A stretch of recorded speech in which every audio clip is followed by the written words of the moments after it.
देख रहे जिला चित्तौड़गढ़ से नज़ारा, जहां ठगी पीड़ित जमाकर्ता परिवार संघर्ष समिति का ये लगातार धरना चल रहा है। और आप देख पा रहे हैं किस प्रकार से चित्तौड़गढ़ के बाहर भी इसी प्रकार से, जिस प्रकार से उदयपुर के आप दृश्य देख रहे थे, उसी प्रकार से चित्तौड़ में भी ये अभी तक बैठे हुए हैं और अपनी न्याय की लड़ाई जो है वो लड़ रहे हैं। अभी तक देखिए सभी लोगों का यहाँ आकलन किया जा रहा है, सभी का आने वाले लोगों का नाम पता सब लिया जा रहा है, लेकिन कब पैसा मिलेगा अभी तक कोई राहत की खबर इस देश में नहीं आई है। देखते देखते कई त्यौहार इन्होंने यहाँ मना लिए, इसी धरना स्थल पे मना लिए, और अभी तक कोई सूद लेने वाला नेताजी नहीं आया है, न तो शासन न कर्मचारी आया है। आइए हम धरना स्थल पे बात करते हैं, आखिर अभी तक की क्या कुछ कार्रवाई हुई है और क्या कुछ हुई है। लगातार इन नेताओं के सामने गुहार लगाई जा रही है, चाहे नरेंद्र मोदी हो, चाहे अमित शाह हो, चाहे राहुल गांधी जी हो, चाहे राजस्थान की सरकार भजन लाल हो, सबके सामने गुहार लगा लगा के थक गए हैं, हार गए हैं, निराश हो गए हैं। यहाँ तक कि उदयपुर में सबसे बड़ा अभी आंदोलन हुआ था, आदर्श क्रेडिट को लेके हुआ था, वो भी उस बात को भी नहीं सुना गया। यहाँ तक कि जिला कलेक्टर सुनने को तैयार नहीं है, एक मजाक और एक फजीती बना के इस देश को रख दिया है, और अभी तक कोई सूद लेने वाला नहीं है। इस देश के 450 से ज़्यादा स्थानों पे इस प्रकार से धरने आयोजित किए जा रहे हैं, लेकिन इनकी बात सुने तो सुने कौन। इन लोगों ने अपनी मेहनत की कमाई जो कि लोगों से ली है और जमा किया है, इनका कोई कसूर नहीं है। हर आदमी कमाने के लिए कुछ न कुछ का काम करता ही है। उनको पकड़ो ना, जो आज के ठग बने हुए हैं, आज के बेईमान लोग जो रातों रात खाता खाली करते थे और लोगों को पता ही नहीं चलता। अरे पकड़ो तो उन डाकुओं को पकड़ो जो काली कमाई खा गए हमारे देश की। ये तो वो गरीब है जो स्वयं संबल बने हैं और दूसरों को भी संबल बनाया है। ये वही लोग हैं जिन्होंने बचत करना सिखाया। इन क्रेडिट कोऑपरेटिव कंपनियों का देश में सबसे बड़ा योगदान है, जिन्होंने आदमी को पूंजी संरक्षण करना सिखाया। कई लोगों के घर बने, कई लोगों के रिश्ते बने, कई लोगों ने अपनी खुशियों को सजाया गया है। लेकिन सरकार अचानक से एक कानून लेके आती है और सारी कंपनियों को बैंड कर देती है और इन लोगों को रोड पे ले आती है। आज इनकी स्थिति ये थी कि गांव के लोग इनको नतमस्तक होकर नमस्कार करते थे, वही लोग आज इनका तिरस्कार कर रहे हैं, वही लोग आज इनको प्रताड़ित कर रहे हैं, वही लोग इनको परेशान कर रहे हैं। वो लोग की परेशानी, उनकी परेशानी की वजह बिल्कुल जायज़ है, लेकिन सरकार ने जो इनके साथ धोखा किया, इनका सुख चैन और इनकी रोजी रोटी, परिवार, सब कुछ, मान सम्मान सब कुछ छीन लिया है। और लगातार यहाँ कितने दिनों से बैठे हुए हैं, इनके बारे में भी हम बात करेंगे। किस प्रकार का देश में व्यापी ये आंदोलन चल रहा है, और आप अपना परिचय देके थोड़ा दर्द बताएं क्या है। देखिए सर, सबसे पहले तो आपके चैनल को बहुत बहुत धन्यवाद जो हमारी इस पीड़ा को आप व्यक्त कर रहे हो। यहाँ 1 सितंबर 2024 से हमारा भुगतान जो विभिन्न चिटफंड कंपनियों में डूब चुका है या चिटफंड कंपनियां भाग गई है, भारत सरकार ने बंद कर दी है, उसको वापस पाने के लिए धरना दिए हुए बैठे हैं। आज इस धरने को 51वां दिन है और शासन प्रशासन हमारी इस पीड़ा को अब तक उनके नहीं सुन रहा है, अब तक उनके कान में कोई जूं तक नहीं रेंगी है।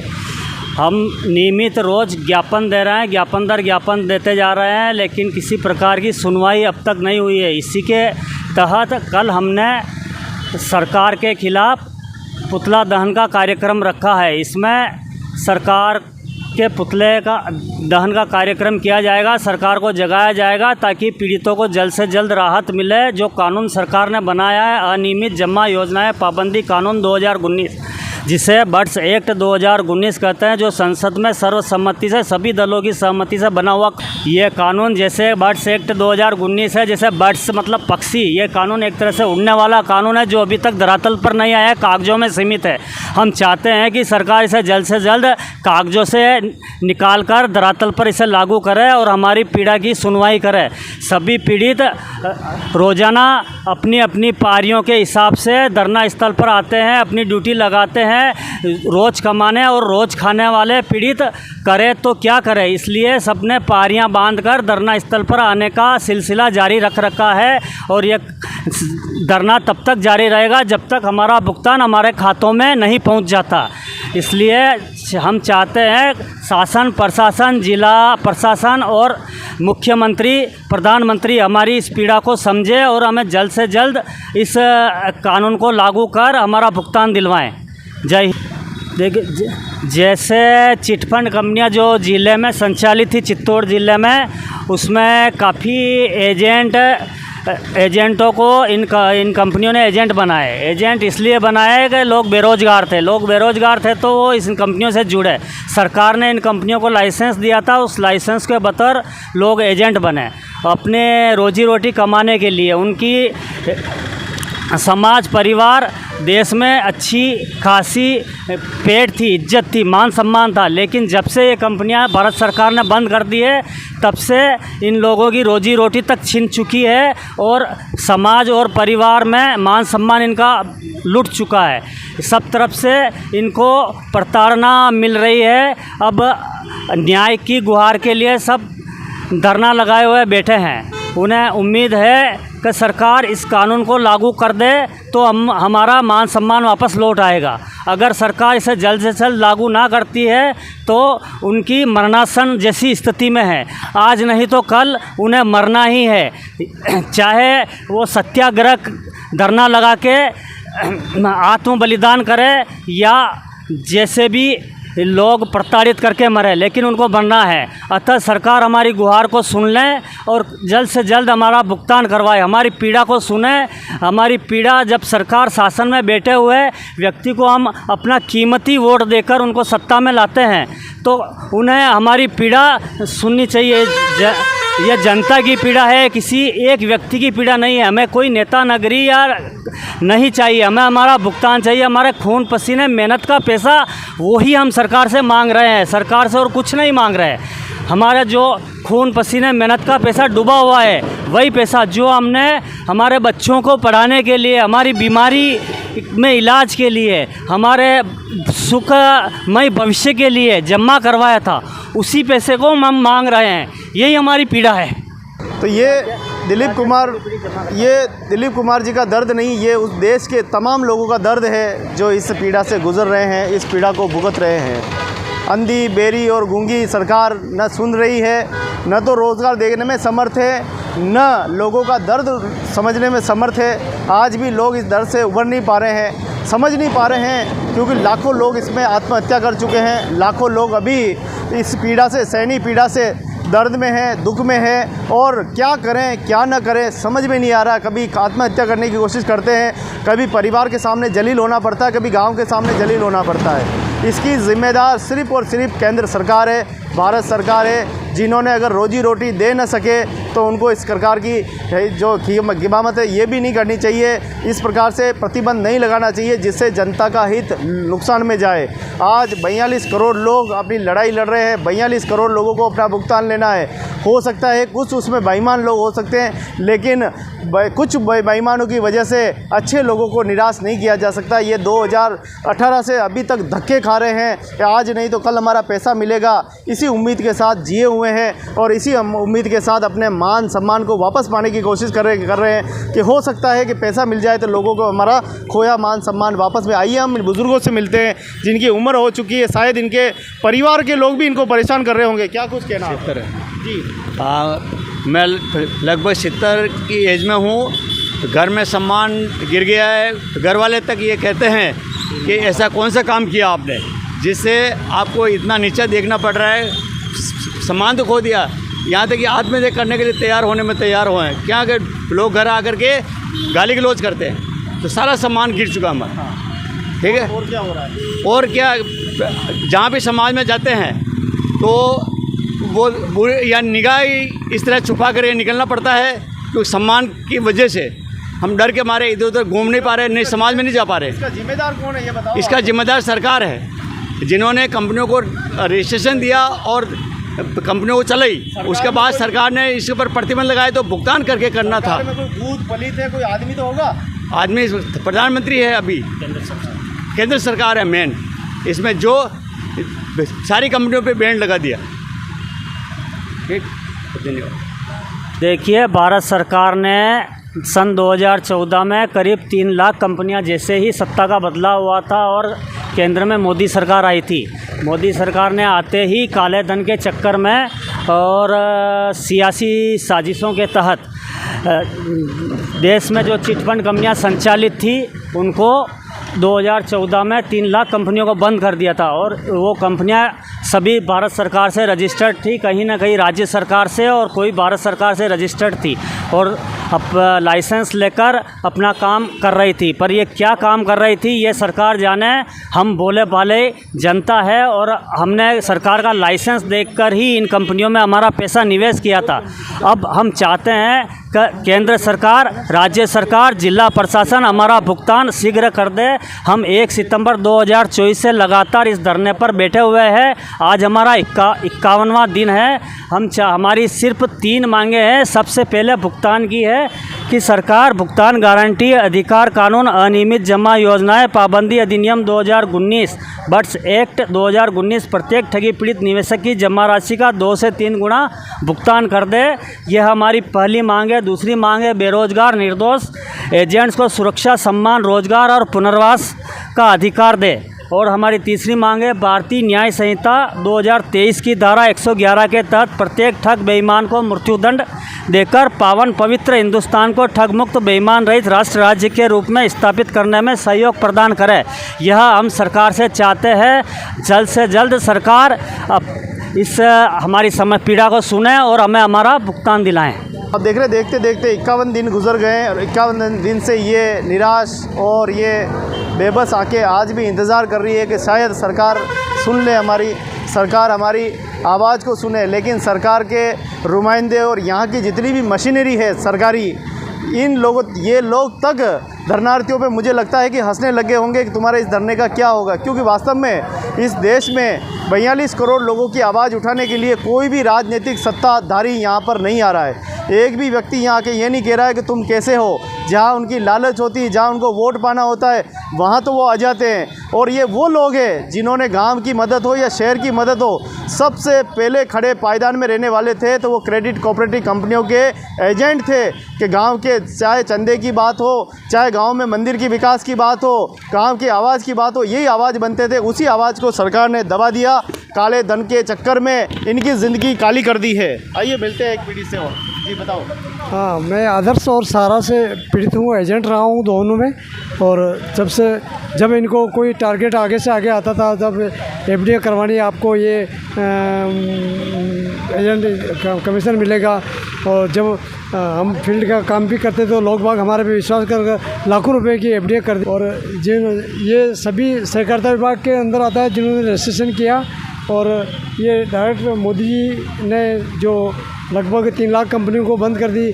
और ये जब 2014 से पहले हमारी आर्थिक स्थिति और हम हर्ष-पुष्ट थे, लगभग हमारे 400 एजेंट और कार्यकर्ता मर चुके हैं। जो उनके घर की स्थिति क्या है अभी, मतलब आप अपनी व्यक्तिगत बताओ, आपकी व्यक्तिगत क्या प्रताड़ना हो रही है, आप कितने दुखी हो?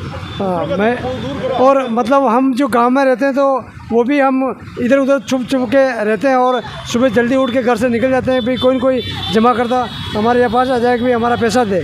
और हर दिन लड़ाई करने के लिए घर पर आ जाते हैं एक दो। भाई हम तो आपको जानते हैं, हम कौन सी कंपनी को नहीं जानते हैं। नहीं, मतलब एक कोऑपरेटिव सोसाइटी को चालू करके अब स्थिति हमारी ये ला दी कि हमको आत्महत्या करने लायक बना दिया। और अब तो हम लास्ट में ये कहने, हाँ, सरकार ने हमारे को सपना चिखा दिया, जबकि हम खुले दिल से घूमते थे और इधर उधर गुप चुप के निकलना पड़ता है। और मरने के लिए बिल्कुल मरने के कगार पर हमको ला के छोड़ दिया। पूरे देश के अंदर भारत सरकार ने, राज्य सरकारों ने और इन आज के जो जितने भी बड़े बड़े नेता लोग हैं, मिनिस्टर हैं, इन लोगों ने इन कंपनियों को रजिस्ट्रेशन किया और इनकी मिलीभगत से पूरे देश के गरीब लोगों का जो धन इन कंपनियों में जमा किया और इन कंपनियों को बंद कर दिया। और इन निवेशकों को आज दर दर की ठोकरें खानी पड़ रही है। ये निवेशक आज अपने जीते जी मरे समान अपने गांव में, अपने रिश्तेदारों में अपने इज्जत को बेच करके वो अपना जीवन बिता रहे हैं। वो एक मरे नहीं है, लेकिन जिंदा लाशें आज हिंदुस्तान में घूम रही है। जो भारत सरकार आज हमारे 51वें दिन में इन पीड़ित लोगों का, इन निवेशकों का किसी भी प्रकार का कोई मतलब सूचना, किसी भी प्रकार की कोई हमारे से पीड़ा सुनवाई आज तक नहीं हुई। हम 51वें दिन भी भूखे प्यासे अपने घर से मजदूरी छोड़ करके यहाँ बैठे हैं, लेकिन सरकार की मिली भगत से देश के अंदर देश की जनता लुट चुकी है और इसका कोई समाचार लेने वाला, कोई सुध लेने वाला अधिकारी नहीं है। ये हम बैठे बैठे ये महसूस करते हैं, ये कर्मचारी, ये अधिकारी जो भी हमारे इधर से आसपास से गुजरते हैं, ये हमें देख करके अपने मन में खुश होते हैं कि ये बैठे रहेंगे, कितने दिन बैठे रहेंगे, ये बैठे बैठे अपने आप घर चले जाएंगे, ऐसा महसूस होता है। और हमारी एक ये पीड़ा, जिस पीड़ा का कोई इस देश के अंदर, हिंदुस्तान के अंदर, हिंदुस्तान की जनता का जो दर्द है कोई सुनने वाला आज नहीं है। और बहुत घर घर गांव गांव में देश के अंदर सभी लोग इस प्रकार से मजदूर लोग, किसी भी जाति विशेष के पैसे नहीं है, इसके अंदर सभी जाति समुदाय के, गरीब के, अमीर के, सबके लाखों करोड़ों रुपए सरकार की निगरानी में जमा हुए हैं। सरकार ने टैक्स लिया है, सरकार की निगरानी में ये सब लोग काम करते थे। इनके नेता इनके कार्यालयों का उद्घाटन करते थे और उनको देख करके लोगों ने अपना जमा पैसा, अपनी बचत का पैसा जमा करा दिया।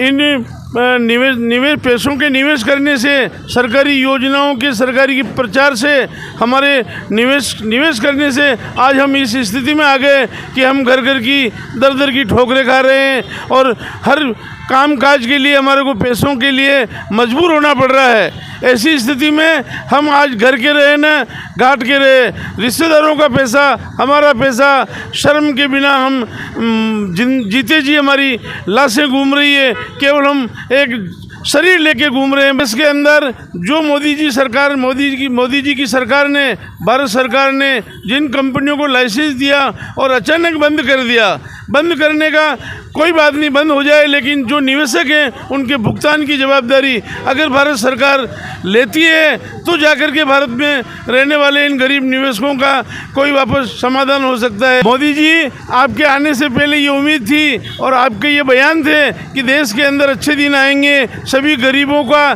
सभी किसानों का मतलब बहुत उन्नति हो जाएगी। लेकिन आज देश की जनता के मन को आकर के आप टटोल लीजिए, देश की जनता बहुत दुखी है और जो गरीब लोग जिन्होंने अपनी बचत के पैसे, अपने पेट को काट करके अपने बच्चों को पालने के लिए जो पैसे जमा करवाए हैं, वो पैसे आज उनको नहीं मिल पा रहे हैं कितने वर्षों के बाद, तो वो लोग न अपना जीवन गुजार रहे हैं और अपने जीवन में बहुत दुखी होकर के एक मरने के समान एक वो आत्महत्या करने के लिए मजबूर हो रहे हैं, आपस की लड़ाई झगड़े से दुखी हो रहे हैं। ऐसी स्थिति में आपने जो वादे किए हैं वो वादे जनता के लिए खरे नहीं उतर रहे हैं। आपकी भारत अपने देश के अंदर की जो जनता को आप टटोल लीजिए, जो गाँव की जनता को टटोल लीजिए, वो इतने दुखी हैं कि जिसकी कोई सीमा नहीं है। और आज इस दुख के कारण वो दर दर की ठोकरें खा रहे हैं। आज 51वें दिन हम आपके जिला मुख्यालय पर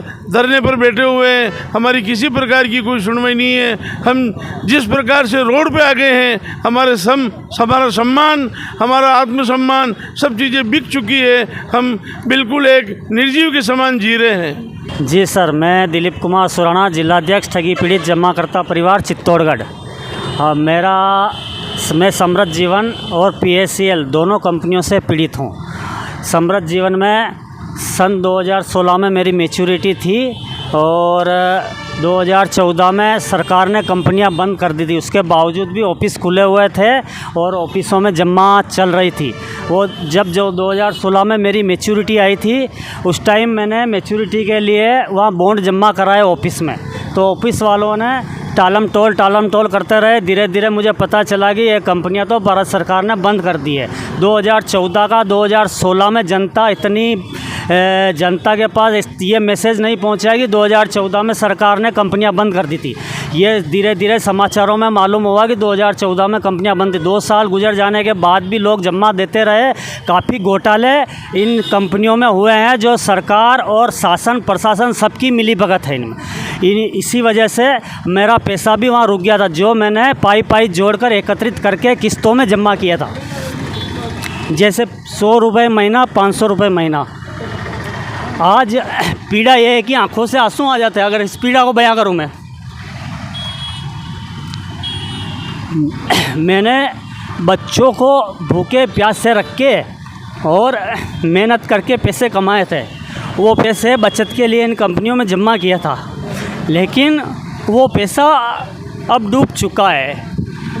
इसकी उम्मीद भारत सरकार द्वारा कानून बन जाने के बाद कुछ उम्मीद जगी है, लेकिन इस कानून की पालना धरातल पर अब तक नहीं हो पा रही है, जिसके लिए हम धरना लगाए बैठे हैं। आज 51 दिन होने के बावजूद भी सरकार हमारी पीड़ा को नहीं सुन रही है। ना शासन कोई दिशा निर्देश जारी कर रहा है, ना सरकार कोई दिशा निर्देश दे रही है। अगर किसी तरह की सरकार हमारी पीड़ा को समझ सकती है तो समझ ले, नहीं तो वो समय भी आएगा जब जनमत सरकार को समझा देगा कि एक वोट की कीमत क्या होती है। आज मीडिया अपनी आवाज़ क्यों नहीं उठा रही है? मीडिया भी लगता है सरकार से मिली भगत करके चल रहा है, जो सरकार या तो सरकार के संरक्षण में है, जैसे न्यायपालिका, कार्यपालिका, सारी विधायिका, तीनों चीज़ें सरकार ने अपने अंडर में कर रखी है। आज हम एक ज्ञापन लेकर जिला प्रशासन के यहाँ भी जाते हैं तो जिला कलेक्टर बाहर खड़े रहने के लिए काफ़ी इंतज़ार करवा देते हैं, लेकिन जब ज्ञापन लेते हैं तो उस ज्ञापन पर कोई दिशा निर्देश नहीं बताते हैं। ना हमारी पीड़ा को सरकार तक पहुंच रही है या नहीं पहुंच रही है, यह भी हमें नहीं पता चल पाता है। हमारी पीड़ा सुनेगा कौन? अगर सरकार हमारी पीड़ा नहीं सुन सकती है तो या तो हमारे जीने का अधिकार समाप्त कर दे या हमें भुगतान दे दे, दोनों में से एक चीज़ कर दे। या तो जीने का अधिकार समाप्त कर दे या हमारा भुगतान कर दे। यही चल रहा है इस देश में, यही लग रहा है मुझे। अतः सरकार हमारी पीड़ा सुन ले। तो आपने देखा किस प्रकार से ठगी पीड़ित जमा करता इस परिवार ने, संघर्ष समिति ने दर्द बताया है। कहाँ गए वो लंगोटधारी जो अपने बाप को बात करते थे, जब भी गरीबों की बात करते थे मैदान में कूद पड़ते थे राजनीति में। आजकल काला धन पीला धन उनको नज़र ही नहीं आ रहा है। कहाँ चले गए वो कांग्रेसी जो हमेशा आ जाते थे और जब मुद्दे उठाते थे? उन्हीं के शासन में इनकी कंपनियों को स्वीकृति दी गई थी और आज भारत सरकार, मोदी सरकार आने के बाद इन पे ताला लगा दिया गया है पूरी तरह। इन कंपनियों ने जिन कंपनियों ने ज़िंदगी जीना सिखाया, छोटी छोटी बचत करना सिखाया, सारा इंडिया जैसी कंपनियों ने 1 रुपये लिया तो 1 रुपया 2 रुपये बनाकर दिए होंगे, लेकिन कभी 1.5 नहीं दिया है। ऐसी कंपनियों पे ताला लगाकर और लोगों को आज बेरोज़गार, कार्यकर्ताओं को तो बेरोज़गार किया है। आपने उन लोगों के सपनों को चूर चूर कर दिया जो डॉक्टर और इंजीनियर बनाने का सपना देख रहे थे अपने बच्चों को। आज उनके बच्चे यतीम हो गए हैं, आज उनके बच्चे दर दर की ठोकरें खा रहे हैं और वो पिता, वो माता आज लोगों की प्रताड़नाएं झेल रही है, आत्महत्या करने पर मजबूर है। ज़मीन बिक गई है, खेती बिक गई है। और ये जिला मुख्यालय के सामने आप देखें कि इस प्रकार से एक जगह नहीं, लगभग देश के 450 जगह से ज़्यादा ये धरने चल रहे हैं। चाहे वो उदयपुर हो, चाहे वो भीलवाड़ा हो, चाहे वो चित्तौड़ हो, चाहे वो जोधपुर हो, जयपुर हो। मैं कितने ज़िलों का नाम लूँगा, जितने ज़िलों का नाम लूँगा शायद शाम पड़ जाएगी, लेकिन इन्होंने अपना दर्द बताया, आंसू बता दिए हैं। कहीं मोदी जी आपको दया नहीं आ रही है, आपको नेताजी दया नहीं आ रही है, आपको अमित शाह जी दया नहीं आ रही है। राहुल गांधी जैसे मुख बधिर खाली सदन में अपनी राजनीति के लिए आवाज़ उठाते, लेकिन इन पीड़ितों के लिए आज भी आवाज़ नहीं उठा नहीं रहे कि 42 करोड़ लोगों का भुगतान होना चाहिए। रोज़ मर रहे हैं। ई श्रम कार्ड बनाया आपने, श्रम के मारे डूब मरो, उसमें खाली मरने की योजना, जिंदे रहने की योजना तो उसके अंदर है ही नहीं। ऐसा कार्ड हमारे किस काम का जो हमारी हिफाजत न कर सके? ऐसा कार्ड बना के दीजिए ताकि इन ठगी पीड़ितों का पैसा इनको मिल जाए। और क्यों मिले? मूला जमा धन क्यों मिले?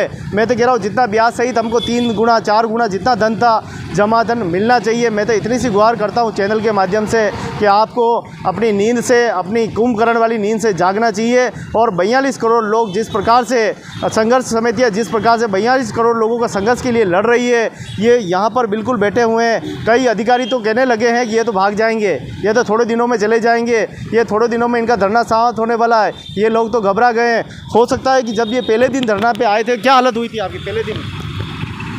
फर्स्ट दिन इसी उम्मीद से आए थे कि भारत सरकार हमारी सुनवाई कर लेगी और हमें हमारा भुगतान इस कानून के तहत कर देगी।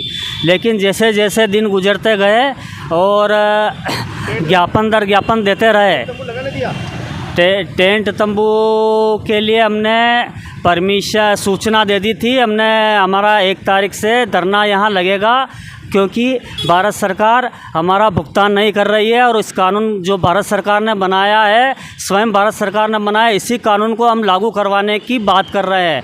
हमें ना तो कोई नेता नगरी करनी है, ना कोई एमएलए एमपी बनना है। हमें सिर्फ हमारा भुगतान लेना है, जो हमारी खून पसीने मेहनत का धन है, जो हमने इन कंपनियों में जमा किया था।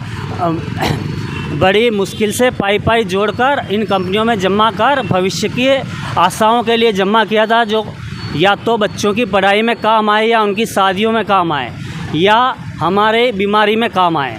लेकिन सरकार ने एक झटके में इन कंपनियों को बंद कर दिया, जरा भी उन गरीबों की पीड़ा नहीं देखी। देखिए ये दर्द है वास्तव में। और प्रतिदिन यहाँ जितने भी ठगी पीड़ित हैं वो लोग प्रतिदिन आ रहे हैं और प्रतिदिन ये रजिस्टर में इनके नाम भी लिखे जा रहे हैं। लगातार ये लिख भी रहे हैं, सबकी वेदना भी लिख रहे हैं, लेकिन करे तो करे क्या। हो सकता है कल पुतला भी हम जला देंगे। हमने अभी 2 दिन पहले भी बड़ी विशाल रैली निकाली थी इन्होंने, हो सकता है एक रैली से भी कोई फ़र्क नहीं पड़ा, पुतला भी जला देंगे। लेकिन इनके अंदर जल रही जलेसी को कैसे मिटाया जा सकता है ये तो भगवान ही जाने। लेकिन आज ये ठगी पीड़ित जिस प्रकार से परेशान है, जिस प्रकार से सड़क पर है, जिस प्रकार से लाचार और मजबूर दिखाई दे रहे हैं, यहाँ पर जब लोग आते हैं अपना दर्द लेकर, किसी ने 2 लाख जमा किया, किसी ने 10 लाख जमा किया, किसी ने 15 लाख जमा किया है, आज उनको जवाब नहीं दे पा रहे हैं। उनको क्या कहें क्या नहीं कहें कुछ समझ में नहीं। क्या कहते हो आप उनको? हम उनको यही कहते हैं कि भारत सरकार ने कंपनियों को लाइसेंस दिया है और पैसा अपने कंपनियों में जमा कराया। और भारत सरकार ने सर्व समिति से जो कानून 2019 में बनाया है, कानून बना करके उसको अपने रद्दी की टोकरी में डाल दिया। उसका जो क्रियान्वयन करना था वो सही तरीके से लागू नहीं करके देश की जनता को गुमराह किया जा रहा है। और अगर उसको लागू किया जाता है तो जनता को उसके तहत जो पैसा मिलना है वो आसानी से भुगतान हो सके, ऐसी उसमें प्रावधान है। तो आप देखिए कि जो बर्ड्स एक्ट बनाया गया, अभी भाई साहब भी बता रहे थे, मैं भी आपको चैनल के माध्यम से बता रहा हूँ, उड़ने वाला कानून। बर्ड्स एक्ट का मतलब होता है जानवर उड़ने वाला, और उड़ने वाला कानून बनाया क्योंकि आपको पता है पैसा तो इनको देना ही नहीं है, और पैसा नहीं देना है तो इनको मजबूर और लाचार करना है। देश की जनसंख्या कानून बनाने की ज़रूरत ही नहीं है, इस बर्ड्स एक्ट कानून को लागू कर दो, ताकि वैसे ही उड़ उड़ के बेचारे इंतज़ार में ही मर जाएंगे। देश के 42 करोड़ लोग वैसे ही आधे तो दर्द से मर चुके हैं, कई कार्यकर्ता आत्महत्या कर चुके हैं, और अभी तक ये अपनी लड़ाई लगातार 51वां दिन आज धरने पर है। ये तमाम उन नेताओं की तस्वीरें लेकर बैठे हुए हैं कि कोई तो मदद करो रे, कोई तो नेता हमारी सुनो, कोई तो हमारी बात को सुनो। हम तो उदयपुर में तो धरना चल ही रहा है, लेकिन आपको बता दूं कि ये चित्तौड़गढ़ में चल रहा है और वीरभूमि चित्तौड़गढ़ कही जाती है। ये देखिए किस प्रकार से हाथ फैलाकर किस प्रकार से आप लोगों से मदद की गुहार कर रहे हैं कि आप इन लोगों का पैसा का भुगतान कीजिए, चाहे वो अमित शाह हो, चाहे वो मोदी जी हो, चाहे वो भजन लाल हो, चाहे हमारे सज्जन लाल राहुल गांधी जी हो। सबसे निवेदन है, सबसे आग्रह है कि इन ठगी पीड़ितों का पैसा करके देकर इन्हें अनुग्रहित कीजिए, इनका मान सम्मान आप लौटाइए। आप रोजी रोटी में विफल हो चुके हैं, आप नौकरी देने में विफल हो चुके हैं, और ये गरीब जैसे अपना गरीब ये थे नहीं, गरीब तो आपने इनको बनाया, ये तो भामाशाह थे, ये तो सबसे देने की बारी आती थी, सबसे पहली पायदान पे खड़े रहने वाले लोग थे, लेकिन इनको गरीब आपके सभी साजिशों ने मिलकर इनको गरीब बनाया गया है। और आज ये आपके सामने हाथ फैलाकर आपसे याचनाएं कर रहे हैं, आपसे उम्मीद कर रहे हैं कि आप इनके जमाकर्ताओं का धन वापस लौटाइए और इनकी खोई हुई इज्जत, खोया हुआ मान सम्मान वापस दिलाइए। इसी आशाओं के साथ ये जनहित में ये वीडियो है, इसका राजनीति से कोई लेना देना नहीं है। निवेदन है कि जब भी 36 कौम की जितनी भी पार्टियां हैं सब इस आंदोलन के लिए आगे आएँ, और जो कार्यकर्ता है जिन्होंने प्रत्यक्ष रूप से इसमें भागीदारी निभाई है वो भी इस आंदोलन में आए। और कल पुतला दहन कार्यक्रम है, उसमें भी आप भाग लें, और नरेंद्र मोदी और अमित शाह और हमारे राजस्थान की सरकार और हमारे विपक्ष में बैठे राहुल गांधी जी जैसे लोगों को दिखा दें कि हम लोग अपने संघर्ष के लिए आज तो पुतला दहन कर रहे हैं, ज़रूरत पड़ी तो आंदोलन को और भी तेज़ कर सकते हैं। तो ये आंदोलन करने के लिए सरकार मजबूर कर रही है, क्योंकि सरकार ने ही इनका पैसा डकारा है, लोगों की गाड़ी कमाई, लोगों की मेहनत की कमाई को डकारा है। और आप चित्तौड़गढ़ से ये दृश्य देख रहे हैं, ऐसे दृश्य हर ज़िला मुख्यालय राजस्थान नहीं, पूरे भारत के तमाम ज़िलों से आपको यही दृश्य देखने को मिलेंगे। जहाँ जहाँ हम जाएंगे इन पीड़ितों का ज़रूर दर्द लेंगे और आप तक इनकी आवाज़ पहुँचाने के लिए कोशिश करेंगे। हमारे देखते देखते रहें जिलों की नगरी संस्कृति सभ्यता मेवाड़ चैनल। आप सभी का बहुत बहुत धन्यवाद। आइए एक आवाज़ बनकर, राजस्थान की नहीं पूरे भारत की आवाज़ बनकर और इन ठगी पीड़ितों की मदद करने में थोड़ी सी अपनी भागीदारी निभाएं। जय हिंद, जय भारत।